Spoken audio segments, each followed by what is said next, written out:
चंदन है इस देश की माटी, तपोभूमि है ग्राम है, हर बाला देवी की प्रतिमा, बच्चा बच्चा राम है।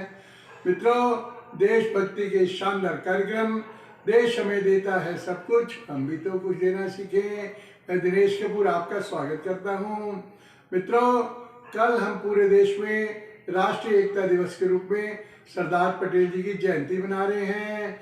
पूरा देश मानो उन महाविभूति को श्रद्धा सुमन अर्पित कर रहा है।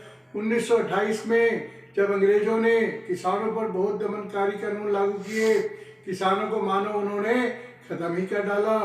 ऐसे समय में सरदार पटेल आगे आए, लाखों किसानों का उन्होंने नेतृत्व किया। अंग्रेजों को बैकफुट पर आना पड़ा।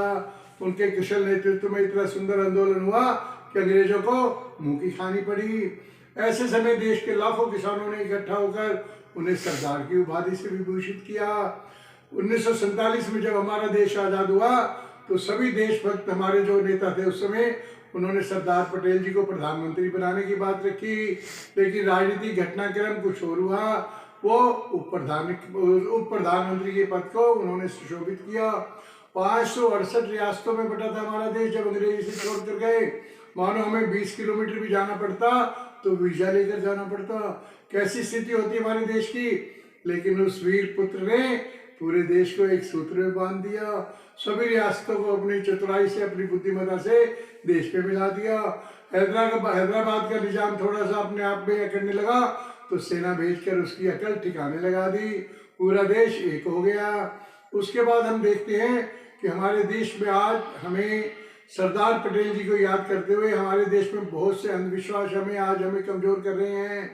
हम देखते हैं भगवान महावीर, महात्मा बुद्ध, उन्होंने आगे बढ़कर क्या कहा कि यज्ञों में पशु बलि नहीं होगी।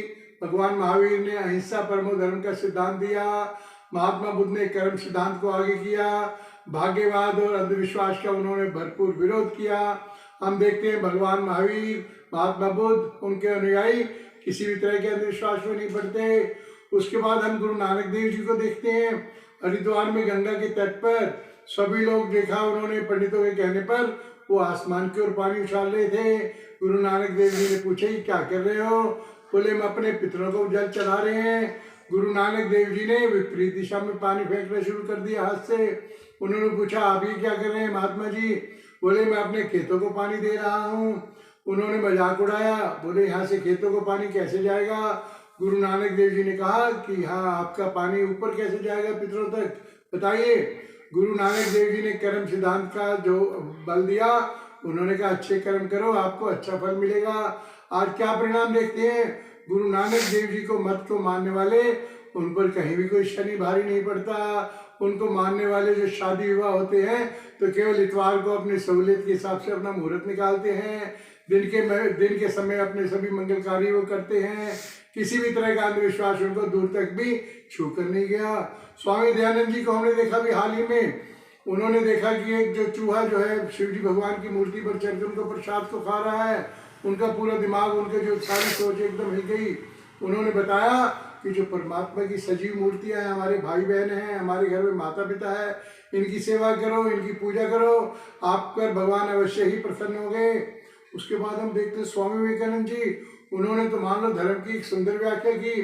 उन्होंने कहा, कुछ समय के लिए अपने भगवत गीता, अपने रामायण, अपने सभी ग्रंथों को अपनी अलमारी में रख दो।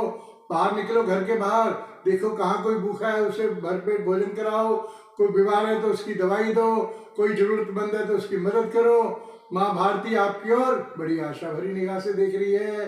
सभी तरह के जाति पाति के भेदभाव भूलकर लोग मानवता की सेवा करो। इससे बड़ा कोई धर्म नहीं है दुनिया में। मित्रों, हमारा परिवार की ओर से सरदार पटेल जी की जयंती को हम अंधविश्वास विरोध दिवस के रूप में मनाएंगे। हमारा देश अंधविश्वास से मुक्त होकर एक नई राह पर चले, एक नया हिंदुस्तान बने। तो मित्रों, प्रेम से गलो, वंदे मातरम।